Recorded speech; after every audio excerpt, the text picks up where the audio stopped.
All right, good evening, everyone. Thank you for being a part of our council meeting tonight. We'll call the meeting to order. Mary Jo, can you please call the roll? Meg Ryan Shaki. Here. Andy Selhertz. Here. Kathy Pucci. She is absent this evening, excused. Mary Belbeer. Here. Kevin Tansky. Here. Bart Politzky. Here. Ron Van Kirk. Here. Would you please stand and join me in the Pledge of Allegiance? Following, would you please remain standing for a prayer by Councilwoman Belbeer?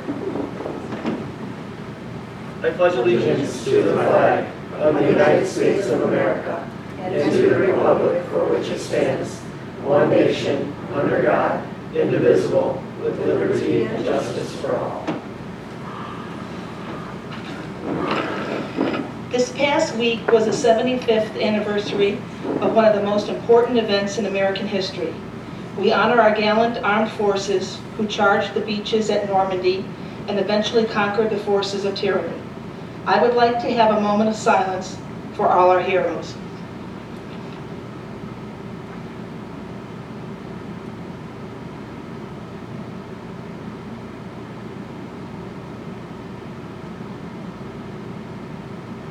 Thank you.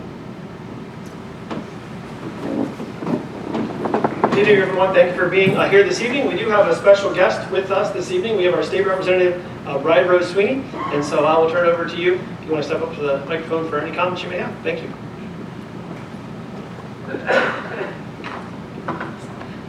Thank you so much to the council president and to the mayor and to the rest of council for having me briefly speak for you today. As you mentioned, I am your newly elected state representative. I was appointed back in November and then sworn in for the new 2-year term starting this January.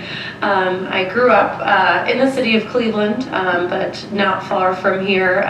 Spent a lot of my childhood in Brooklyn, and it's very close to my heart. And I think that looking forward to having a relationship with all of City Council and the mayor, and really working better together to serve our respective constituencies. A little bit about me and my role in Columbus. As a freshman, I was honored the opportunity to be selected to serve on the very influential finance committee that makes the decisions on our $70 billion state budget. Within that, I was the ranking member on the subcommittee of higher education, and my other 2 committees I sit on is the insurance committee and commerce, transportation, labor, and technology. So those are kind of the buckets that I kind of are directly related to. So if anyone has any specific concerns about that, or really anything going on in Columbus, my office is always open to work together. But through the state budget process, which just passed out of the Ohio House, but a few weeks ago, we're going to see what the Senate has made changes. But I think even though serving in the minority party in Columbus, we made substantial gains, specifically some for local government. One of the biggest things when talking to local governments is the cuts we've seen to our local government fund. That is something me and my colleagues in the Democratic caucus have been fighting for. You will see a small increase, I believe about a 9% and a 1% in the 2 respective fiscal years. We updated language regarding the opportunity zones to reflect the federal legislation, to hopefully have some of that targeted money in the outer ring suburbs as well as the city of Cleveland. Outside of the budget, we have a transportation budget, which I'm sure you're all familiar with, that we increased the gas tax. Part of my vote and working with that was to switch the contribution or distribution of the funds from, it was a 60-40% went to 60 went to the state and 40 went to local governments. I know it's small, but we switched it to 45-55 split. So you guys will be seeing a little bit more money specifically for infrastructural needs, bridges, roads, potholes, and also we made historic investments in our public transit fund, which was by no means an easy task. It will be about $70 million statewide in each fiscal year. So those are some of the few things in my short time I've been working on, and I just want to, if anyone has any questions, open up my office and personally to give everyone my cell phone number so that we can all better work together. Thank you. Brad, can you just give an update on education as far as specifically if there's anything going on with our city? Yes, thank you. That was a major topic I just missed. So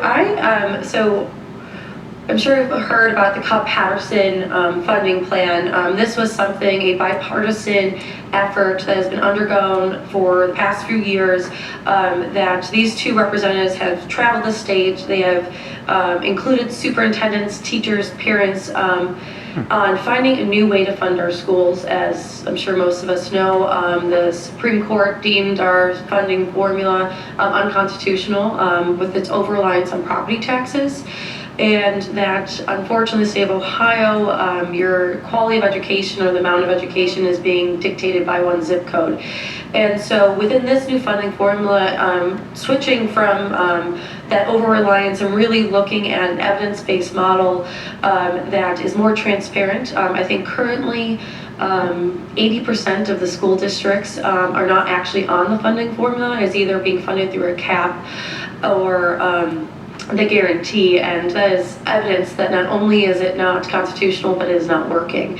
And I know specifically to Brooklyn, something my father, who was the state rep before me, was working closely with the superintendent of Brooklyn, was the issue that when you look at the funding that the city of Brooklyn gets and what other cities it's clumped in with, such as Orange and some of the highest wealthy districts, it doesn't really make sense. So there's part of when we were talking about the current funding formula, it is so complicated and so complex that you can't really put a finger onto why Brooklyn would be kind of clumped in with kind of these richer school districts.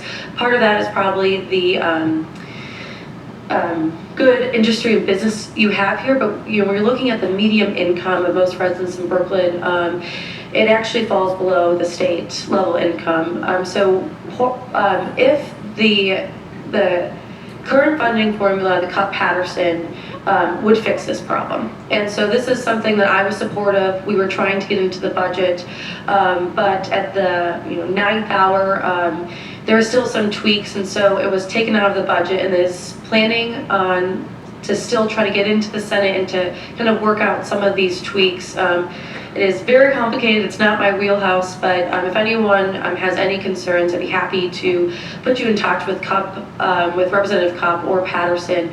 But if that does not go through, I will be pursuing legislation that would specifically carve out the city of Brooklyn to at least so that the private schools in the city of Brooklyn actually get more state funding than our public schools, that we'd at least make that parity for those districts that fall within the median income of the state of Ohio or below. And that is just actually the city of Brooklyn, but any other school district that fell into that category. And we're just talking about fairness and really, looking at holistically what Brooklyn can give back to the community and its residents. And I believe that the state should be pitching in more of that. So that was a long-winded answer, but basically I'm hopeful that the Cup-Patterson bill would be included in the state budget, or at least be passed this year.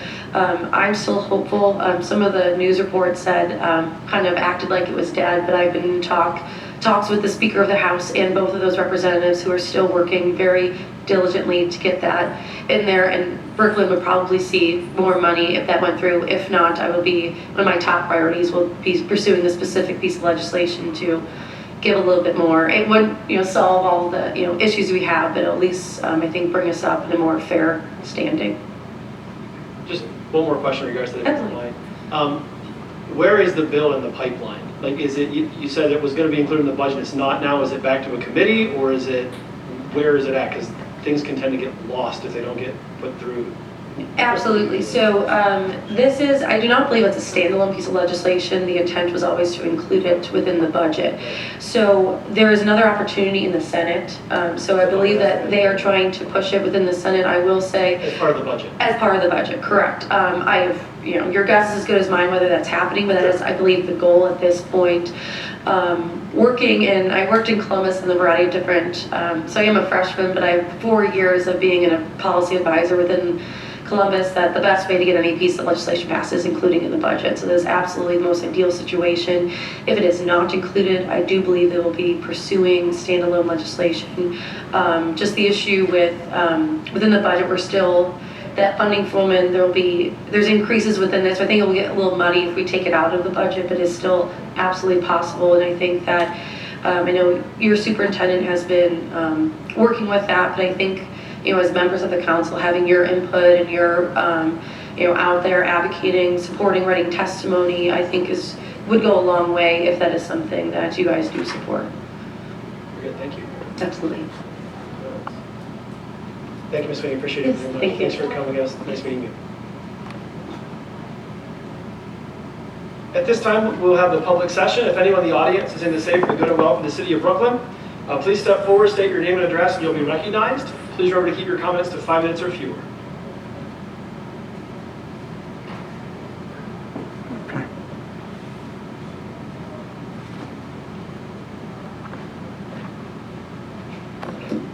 Good evening, everyone. Victor Ardito, 7439 Outlook Avenue.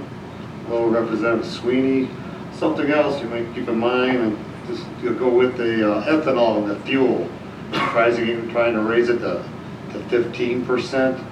This stuff is very bad on lawnmowers, all small engines, any automotive one before 2001.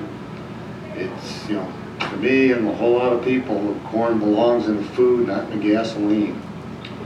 Another thing you mentioned about how the state has taken away from all the cities, something to keep in mind is Kasich wants to run for president again, and if he runs for president, states will probably be like the cities, broke.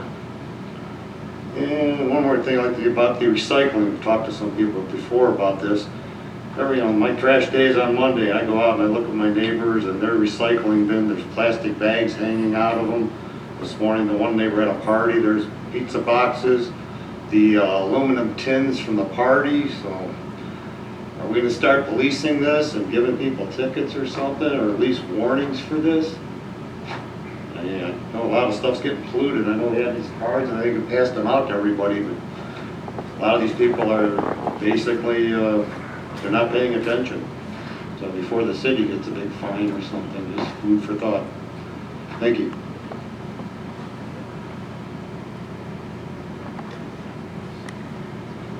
Anyone else have any comments? All right, we'll now move on to the reports of committees, commissions, and boards. We'll start this evening with the Finance Committee. First of all, last Monday, June the 3rd, Council held our first 2020 budget work session. In this session, Mr. Raguse laid out the updated investment policy, which is on our agenda tonight, Ordinance 2019-27, as well as a new debt management policy, which is Ordinance 2019-28. Mr. Raguse will discuss these this evening whenever he gives his report, and we plan on voting on both of these this evening. We also discussed the projected future revenues for 2019 to 2024, and we are forecasting an increase each year through 2024 with a 9.04% increase in revenue by the year 2024, and that can be attributed to the new businesses that we expect to be joining us here in Brooklyn very shortly. We also went over a proposed new property tax millage structure. The millage, as far as the property taxes, do not change, but the structure has changed, and I'll talk more about that here in a second. Our next budget work session will be this fall, where we'll talk about the capital budget and also the general fund expenditures. Again, I want to thank Mr. Raguse for his contribution to this process. It's nice that we are well ahead of the game getting this passed, so thank you again, Mr. Raguse, for your work there. Regarding tonight's agenda, we do have a notification that the City of Brooklyn received a donation from Elwood City Forge Company in the amount of $600. And so the committee thanks Elwood City for their donation. This went to the fire department.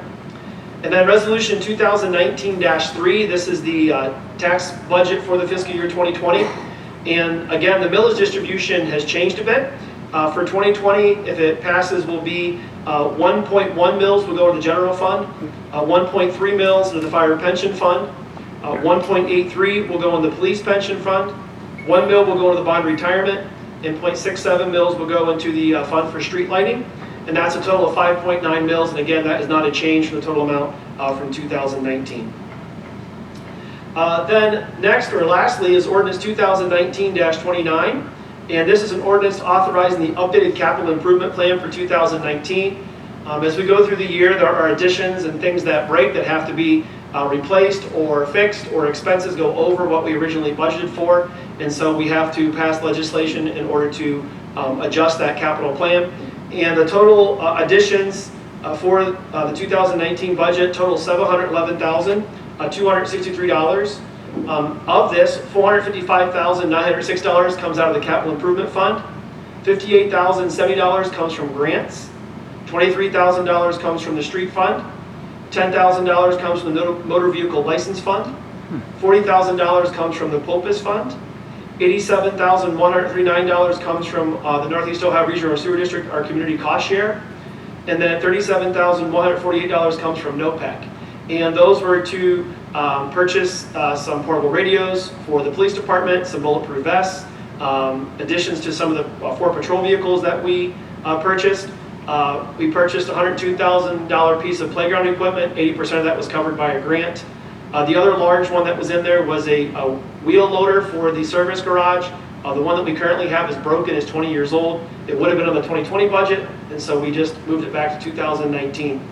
And then an additional $287,000 in the street repair fund. Again, some of that was through the cost share. And so Mr. Raguse sent council this list, and so we will hopefully pass this by emergency this evening for the updated capital improvement plan for 2019. All of our Finance Committee meetings are held at 6:30 p.m. prior to regularly scheduled council meetings in the city conference room. All are welcome to attend. At this time now, we'll move on to the rec board. Councilman Tansky. Thank you. The Brooklyn Recreation Center Field House is now open to the public and will run through July 31st. Brooklyn residents and pass holders can take part in basketball, pickleball, soccer, volleyball, cornhole, and other activities. There is limited equipment available, so you are welcome to bring your own basketball, volleyball, and soccer ball. More information, contact the rec center at 216-351-5334. Recreation board meetings are canceled for June, July, and August. And that concludes my report.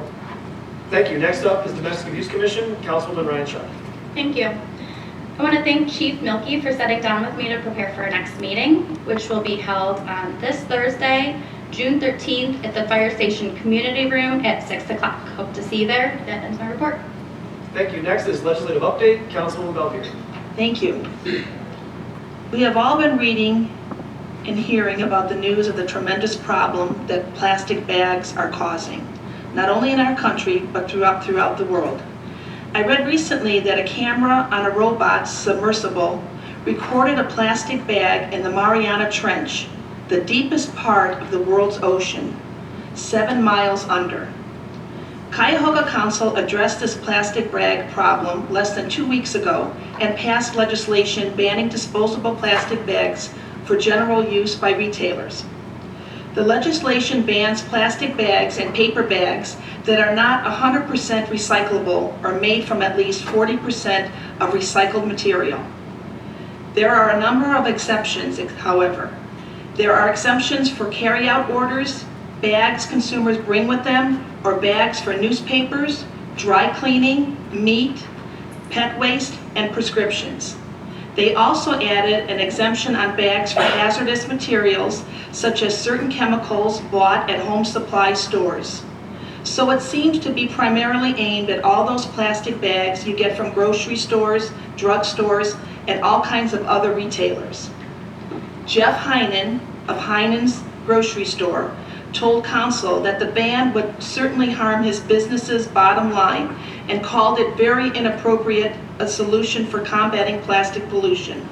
This ban would go into effect January 1st of 2020. It may not go into effect at all, however, if House Bill 142, introduced May 13th, eventually goes into effect. This state law would prevent local bans or taxes on plastic bags. In other words, it would prevent any local governments from enforcing a ban like the one that was passed. If no preemptive bill is passed in Columbus, the local ban would help reduce the 320 million plastic bags that Cuyahoga County residents use every year. The Cuyahoga County ban will be enforced by the Department of Consumer Affairs. First-time violators will be subject to a written warning.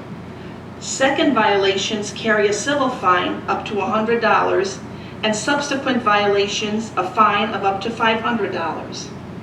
Violations are defined as each day a retailer does not comply with the ordinance. By the way, one of the sponsors of the Ohio House bill to prevent ordinances like this happens to represent a district near Cincinnati that is home to a huge factory that manufactures plastic bags. Surprise, surprise. That concludes my report. Next up is the Board of Zoning Appeals, Commissioner Colsar. Thank you, Mr. Van Kirk. The Board of Zoning Appeals meeting for June has been canceled. No applications received. The next scheduled meeting will be July 18th. The zoning board meetings are held here in the City Hall Conference Room at 6 p.m. on the third Thursday of the month. Thank you. That completes my report.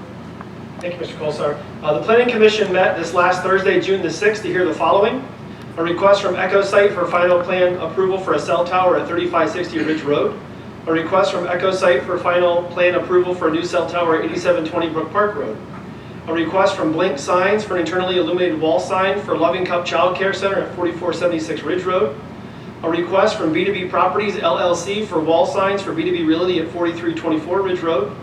A request from All Signs and Designs for a banner sign on a building for a 6-month period for Granite Depot at 11,400 Brook Park Road. A request from Agile Signs for a sign package for Ross Dress for Less at 4798 Ridge Road. A request from Technical Products Inc. for a new industrial storage building at 3500 Ridge Road. The sign for Granite Depot was requested for a 6-month period. The Commission approved a 3-month period. And then for Ross Dress, their temporary signs were allowed to stay on the building until 90 days after they're opened. Then we had a request from Swenson's Drive-In for a conditional use approval for a drive-in restaurant at 4600 Ridge Road. The request was approved with the following conditions, and there are 11 of them. I'll read them in the record. Number 1, at the Glencoe exit, a raised and curved concrete directional curb will be installed and painted and maintained yellow, and no right turn signage will also be installed in a predominant spot. Number 2, a Brooklyn police officer or auxiliary officer will be required on site for the first 4 weeks after opening from 11 a.m. to 9 p.m., and this cost will be paid for by Swenson's. Number 3, employee parking will be located nearest the Glencoe exit, the Hammond property, clearly signed with no food service in these 4 spots. Number 4, the 6 spaces along the west property line will be for corporate night commons parking only. These spaces will be clearly marked with signage and no food service will be distributed in those 6 spots.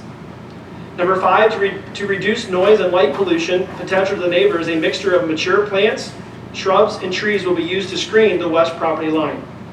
Number 6, waste receptacles, at least 6, will be placed strategically within the lot. Number 7, corporal night commons will be maintained by Swenson's at a minimum 2 times a day to keep the park free of trash. Number 8, trash pickup and store deliveries will be done between the hours of 7 a.m. and 11 a.m. Number 9, Swenson's must make accommodations for all special events in the city to allow for use of Corporal Night Commons gazebo, for example at proms and homecoming. Number 10, hours of operation will be Sunday through Thursday, 11 a.m. to 11 p.m., and Friday and Saturday, 11 a.m. to 12:30 a.m. And then lastly, once Swenson's is complete, if they get their approval, all these conditions will be reviewed again by the Planning Commission in 9 months. Again, this is conditional use, and we can change those conditions at that time if the Commission deems necessary. And then lastly, a request from Swenson's Drive-In for a preliminary site plan approval for a drive-in restaurant at 4660 Ridge Road, and this was approved. Planning Commission meetings are held on the first Thursday of each month at 6 p.m. in the City Hall Conference Room. All are welcome to attend. We'll now move on with our Public Works Committee. Councilman Selhertz. Thank you. On Tuesday, May 28th, the Public Works Committee held an informative meeting in the City Council chambers that was open to the public. In attendance were all 3 Public Works Committee members, as well as the Economic Development Director, Law Director, Service Director, and several other members from City Council. In attendance also from the Northeast Ohio Regional Sewer District were Donna Friedman and Matthew Sharber. Several of the neighbors from 10716 Biddulph Road were also in attendance at this meeting. I mentioned the reason 10716 Biddulph Road is a property that the Northeast Ohio Regional Sewer District is interested in buying. We had a lengthy discussion. The meeting lasted probably about an hour in trying to get a better idea of Northeast Ohio Regional Sewer District's overall plan with flooding, starting from Sam's Club all the way up through the Kingdom. At the end of the meeting, we came up with some main 3 points. where we're going to work with the law director and the regional sewer district, is if the Northeast Ohio Regional Sewer District continues in the purchase of this property, there will be restrictions on the development. We're going to protect against the increased flooding north of Biddulph, and we'd also like to preserve the nearby residents' unrecorded historical access to their yards via that property. Those are our three main concerns. Also as to the upkeep of the property. The property cost is approximately $175,000. Sewer district is asking the city to kick in $25,000, which will come from the stormwater fees that are charged to our residents. Monthly, that totals comes out to about $15,500 a month for the city of Brooklyn, which the residents pay in already to the sewer district. So this is going to be an ongoing process. The law director is in contact with the regional sewer district, and probably will try to have another public works meeting prior to either the finance meeting or at the finance meeting or after a city council meeting in 2 weeks. And that concludes my report. Thank you. Next up is our school board liaison, Councilman Ryan Chuck. Thank you. May 21st was the last school board meeting. School culture has been improving all year in Brooklyn schools. The amazing opportunities for our students included One School, One Book, Spirit Week, dances, literacy night, Right to Read Week, field day, a bike rodeo, buddy groups with younger and older students to work on social emotional learning, character and development, and field trips. In addition, school culture has been more positive thanks to the efforts of Officer Dan Meadows, who has helped with social skills of students and alcohol awareness for 5th graders. Other accomplishments that were mentioned at this board meeting include the $25,000 in scholarships that this year's seniors were awarded for post-secondary education, which is just amazing. Student Jenny Young placed 3rd in Columbus in track and field, and 2 students at Brooklyn High School received over 30 on their ACT. Finally, the class of, believe it or not, 2032, next year's kindergarten class, came to Brooklyn schools for a visit. June 18th at 6:00 p.m. at the Brooklyn Media Center is the next regularly scheduled board meeting. That ends my report. Thank you. We'll now move on to reports of council. We'll begin this evening with Mr. Selhertz. Thank you. I'm coming up on Tuesday, June 25th, will be Bubba's Yard once again out back in a City Hall parking lot. It'll be on a Tuesday evening between 4 and 7 p.m. where low-income families are invited to attend, stop by, and pick up fruits and vegetables that are donated through the Cleveland Food Bank at no charge. The Brooklyn branch of the Cuyahoga County Library on Ridge Road is running a summer lunch program to children 18 years and younger.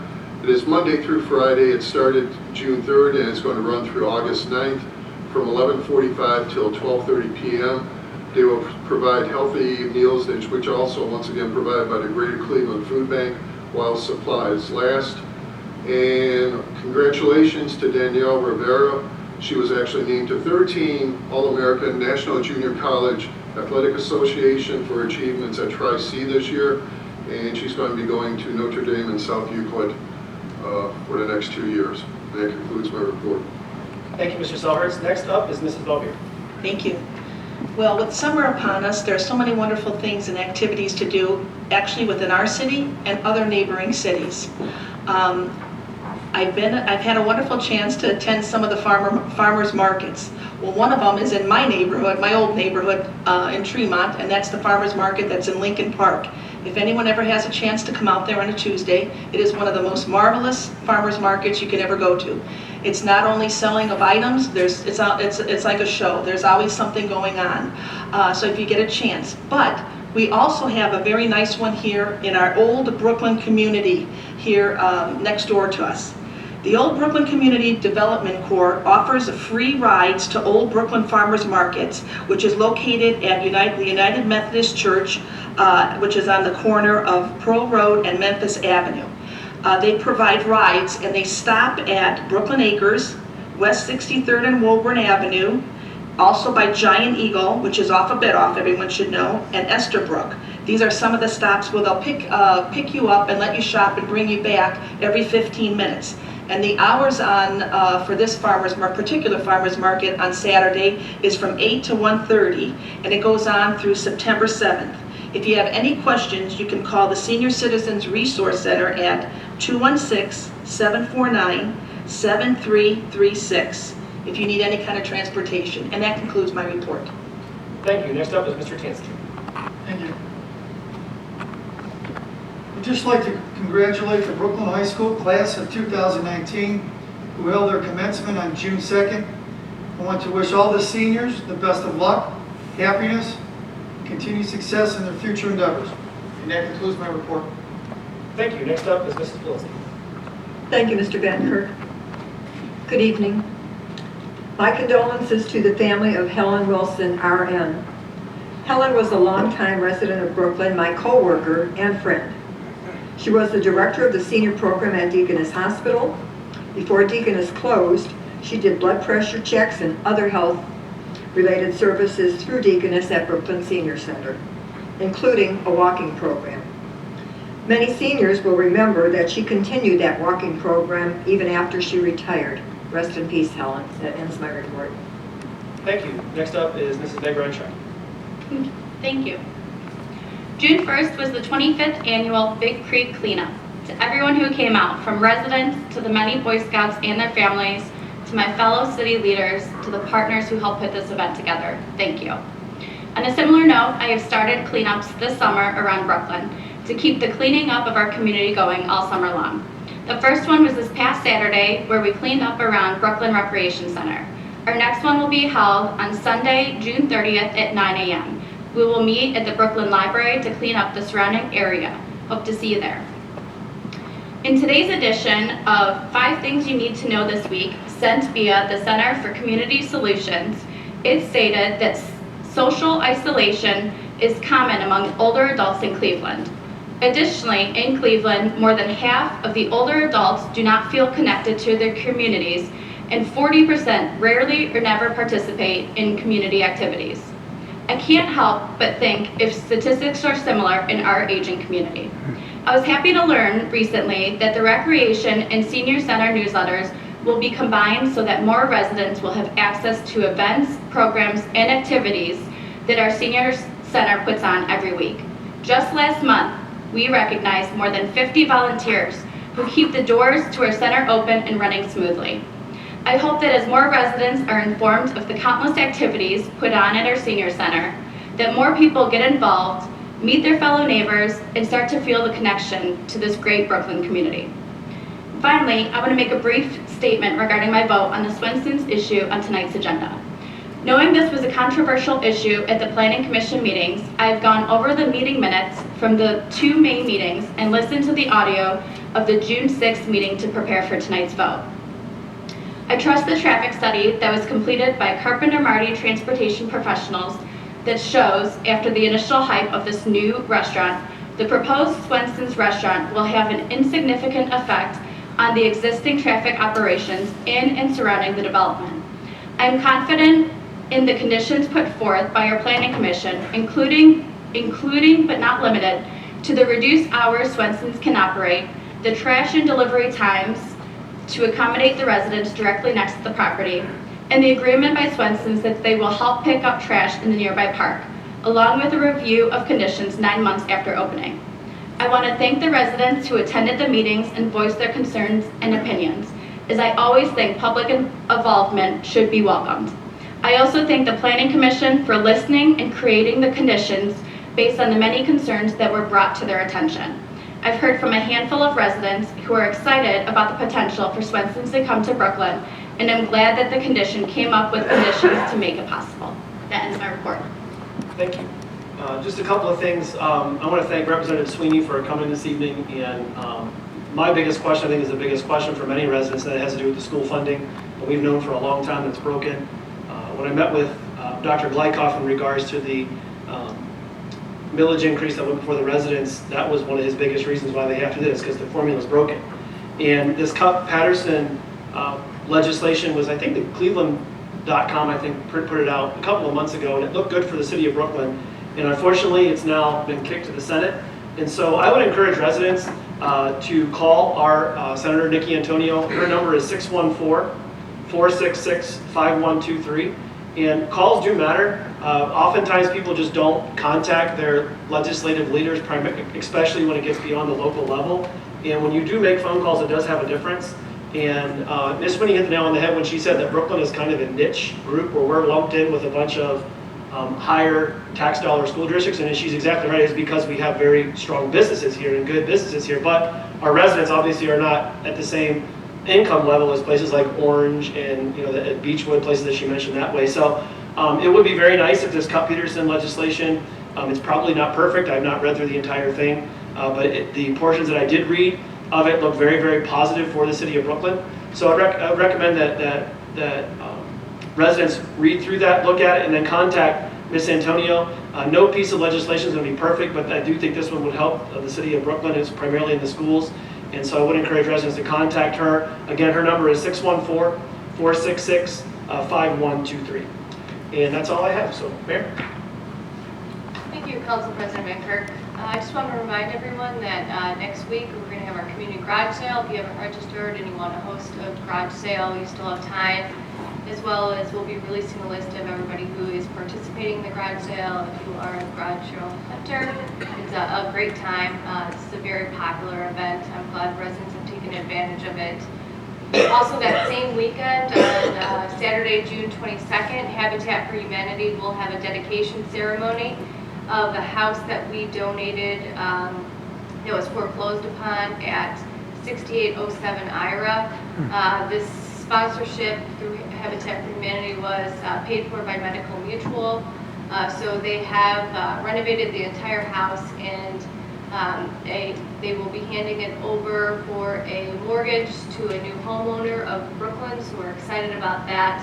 I did have a chance to look at the home while it was in the process, and they had to do a lot of work. Walls were falling over, and it was looking really good when I walked through there. They still had some work to do though. So I'm excited about seeing the final product on June 22nd, so all are welcome. I did send it out to City Council. Last week, I was honored to recognize 2 students at the sports banquet with proclamations. One, Jaden Waltz, on being the PAC champion for the long jump, and the other, Jenna Young, on being the PAC champion in the high jump and the 100-meter dash. So these students just were all around outstanding athletes. Good students, and it's so wonderful to be able to recognize students for all the different accomplishments that they have. I want to thank our finance director who put on our spring budget work session, did a terrific job.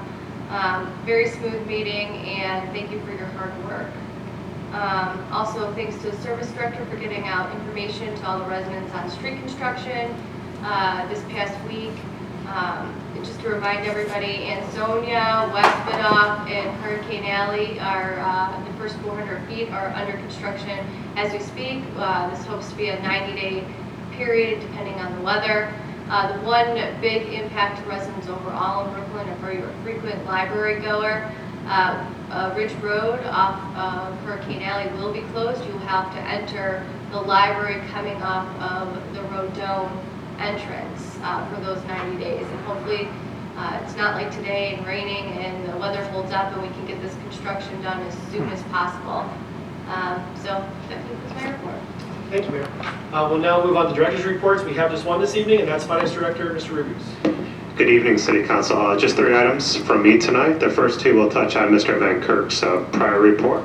So ordinance 2019-27, as far as ratifying the updated investment policy, the only change from this update to the previous version is that this will allow us greater flexibility to purchase securities within the state, from the state of Ohio, and within local taxing subdivisions of the state of Ohio that we previously did not have, as long as it adheres to the credit quality that we previously determined that it should have, as far as having an A rating or better. And also ordinance 2019-28, ratifying the debt management policy. So what this will do is establish a debt management policy as far as issuing our debt, managing our debt, and managing our capital program that we previously did not have. So we were doing a lot of this as we have been and as we fluently do. But this will guide the administration, the current administration, current city council, as well as future administrations and future city councils as far as debt and capital programs are concerned. And lastly, I'm proud to announce that we are fully up and running on our automated timekeeping system, precinct manager. So city council appropriated approximately $30,000 to have all city personnel on an automated timekeeping system, and we're fully up and running. So the process will be electronic going forward for everyone. And that concludes my report for tonight. Thanks, sir. We'll now move on with our agenda for this evening. We have two confirmations, the first of which is a confirmation of appointment to the City of Brooklyn Tax Incentive Review Council. I have a letter from the mayor. It says, "Dear members of council, I'm seeking city council approval on the appointments of Ms. Pam Verchio and Ms. Romanita Vargas to the City of Brooklyn Tax Incentive Review Council," and that comes from our mayor. I'll make a motion that we confirm the appointment. Second. To confirm the appointments, Meg Ryan Shaki, Yes. Andy Selhertz, Yes. Mary Bellbeer, Yes. Kevin Tansky, Yes. Barb Politzky, Yes. Ron Van Kirk. Yes. Next up is a confirmation of conditional use for Swenson's Drive-In at 4660 Ridge Road.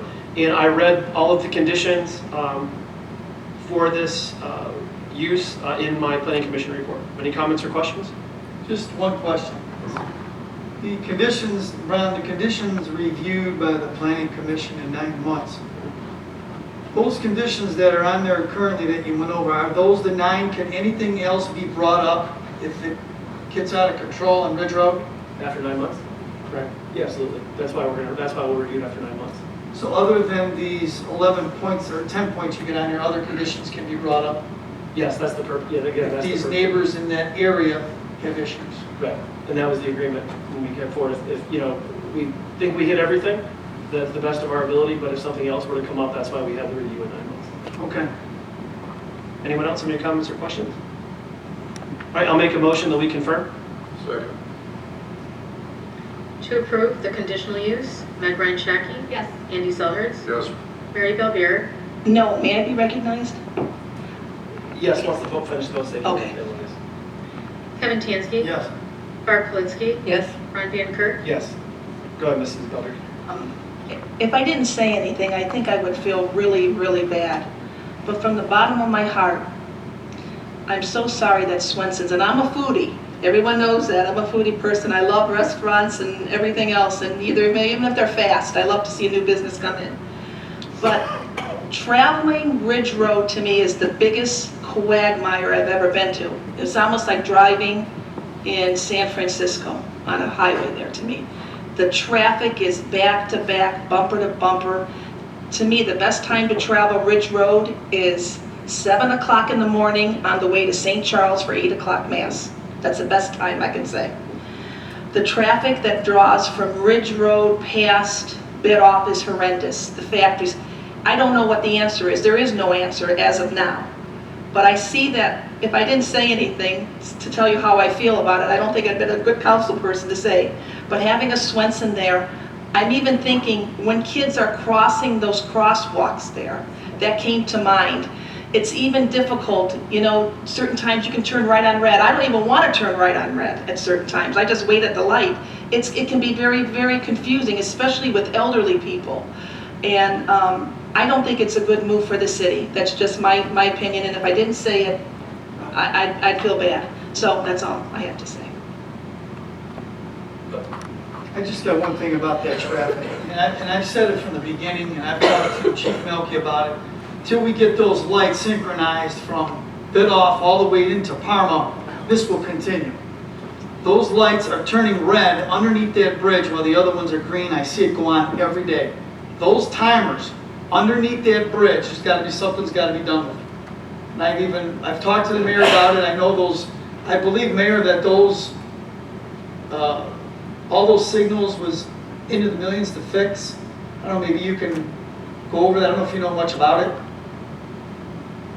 Sorry, I'm about to cough, so sorry.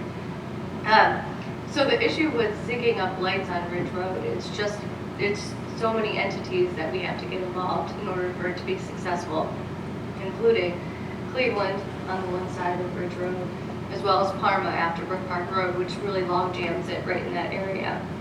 So it's getting those three entities on board, which takes a regional entity to take the lead on it, like NOACA, and that's who we're trying to work with, NOACA. So Tim DeGeeter and myself met with Grace Galucci. We talked about resurfacing that area between Ridge Road or Ridge Park Square on the tail end all the way to past Brook Park Road to Pearl Road. And we talked about doing a traffic study at that time, or light study at that time to re-signal everything down the street. So we are working on it, and it's a cumbersome process because you're talking about multiple different entities and you can't just unilaterally change other people's lights. Right. I believe with Chief Melky, when I talked to him about it, he said that the lights underneath that bridge, the timers are so old, we cannot synchronize them with North Cliff and Bidoff all the way going south. And then you hit to Ridge Road and Brook Park, and that's another issue over there. Until every one of those lights can stay green for a period of time, this will continue because the traffic cannot move. It's jamming at that freeway. It's jamming at that freeway. And another problem is the westbound lane getting off Ridge Road going west. It has to eventually, you might want to bring this up, I don't know if you got to go to ODOT, it has to be widened. The traffic is backing up on 480. There's going to have to be turning lanes in there because when you come off west and you make a turn, all them cars are sitting in the middle of the road. The traffic is not moving. Those lights are not synchronized up Ridge Road. The whole thing is jammed up. We did it the other day, and there was almost accidents involved. So you've got it coming off Ridge, you've got it coming the other way, and it's all jamming right there. And the reason of it is because they're not synchronized. Those lights are not moving the traffic, period. We also have people sitting in the intersections. That's one of the main problems, and we often have to have police officers, which again, we only control one side of Ridge Road over there. So, right. Well, the problem is when they're getting off Ridge, they're all trying to squeeze because the light at Brook Park is right and jamming right back up. The traffic is not moving. It's and again, the light at Brook Park is in the middle of Brooklyn and Parma. Right. And half of it's Cleveland on this side. So again, you have to have all three entities in a room and have an agency take the lead, like NOACA. Right, put their heads together and get this thing to work, otherwise we'll never get rid of that half of the traffic problem. Thank you.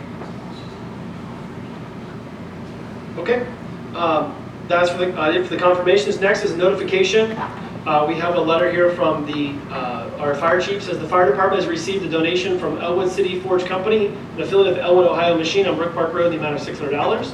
And pursuant to the BCO 13506B, this letter is notifying council of that donation, and we express our appreciation to that donor. So again, thank you, Elwood, for the donation of $600.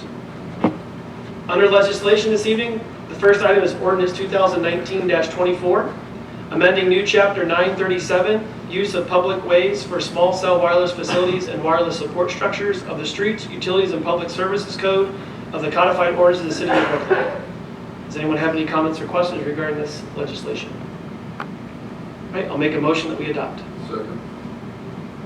To adopt, Meg Ryan Shaki. Yes. Andy Selhertz. Yes. Mary Bellbeer. Yes. Kevin Tansky. Yes. Barb Politzky. Yes. Ron Van Kirk. Yes.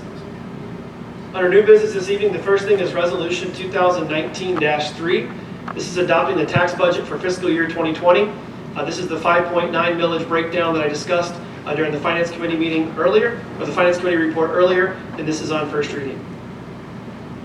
Ordinance 2019-27 is on first reading, what we hope to pass by suspension of the rules. This is an ordinance to ratify the City of Brooklyn's updated statement of investment policy. This is the policy that Mr. Raguse just discussed when it comes to giving the city more options for investing in different types of investments. Are there any comments or questions regarding this piece of legislation? Introduced by all to suspend the rules. Second. To suspend the rules, Meg Ryan Shaki. Yes. Andy Selhertz. Yes. Mary Bellbeer. Yes. Kevin Tansky. Yes. Barb Politzky. Yes. Ron Van Kirk. Yes. To adopt, Meg Ryan Shaki. Yes. Andy Selhertz. Yes. Mary Bellbeer. Yes. Kevin Tansky. Yes. Barb Politzky. Yes. Ron Van Kirk. Yes. Ordinance 2019-28, an ordinance to ratify the City of Brooklyn's debt management policy. Again, this is the second policy that Mr. Raguse discussed. The city currently did not have a written down debt management policy. This creates that policy, and he discussed the overview of that in his report. Are there any comments or questions regarding this? All right, introduced by all, suspend the rules. Second. To suspend the rules, Meg Ryan Shaki. Yes. Andy Selhertz. Yes. Mary Bellbeer. Yes. Kevin Tansky. Yes. Barb Politzky. Yes. Ron Van Kirk. Yes. To adopt, Meg Ryan Shaki. Yes. Andy Selhertz. Yes. Mary Bellbeer. Yes. Kevin Tansky. Yes. Barb Politzky. Yes. Ron Van Kirk. Yes. Lastly is ordinance 2019-29. This is an ordinance authorizing the updated capital improvement plan for 2019. And we hope to pass this by suspension of the rules this evening. And the additions, I read them into the record during the finance report, but the total additions are $711,263 broken down between different grants and various funds throughout the city. Are there any comments or questions regarding this ordinance? Introduced by all to suspend the rules. Second. To suspend the rules, Meg Ryan Shaki. Yes. Andy Selhertz. Yes. Mary Bellbeer. Yes. Kevin Tansky. Yes. Barb Politzky. Yes. Ron Van Kirk. Yes. To adopt, Meg Ryan Shaki. Yes. Andy Selhertz. Yes. Mary Bellbeer. Yes. Kevin Tansky. Yes. Barb Politzky. Yes. Ron Van Kirk. Yes. That concludes our agenda for this evening. We do anticipate going into a brief executive session to discuss the potential sale of public property. Once executive session is over, we'll just come back in here. What did I say? Oh, I said sale. Purchase of public property, not sale of public property. Thank you, Mayor. When we come back in after the executive session, we will not carry on any other business. We will just adjourn. Right? And in the executive session will be the mayor, the finance director, the law director, and council. So I'll make a motion that we adjourn to executive session. Second. To adjourn to executive session, Meg Ryan Shaki. Yes. Andy Selhertz. Yes. Mary Bellbeer. Yes. Kevin Tansky. Yes. Barb Politzky. Yes. Ron Van Kirk. Yes. Thank you, everyone. Have a blessed evening.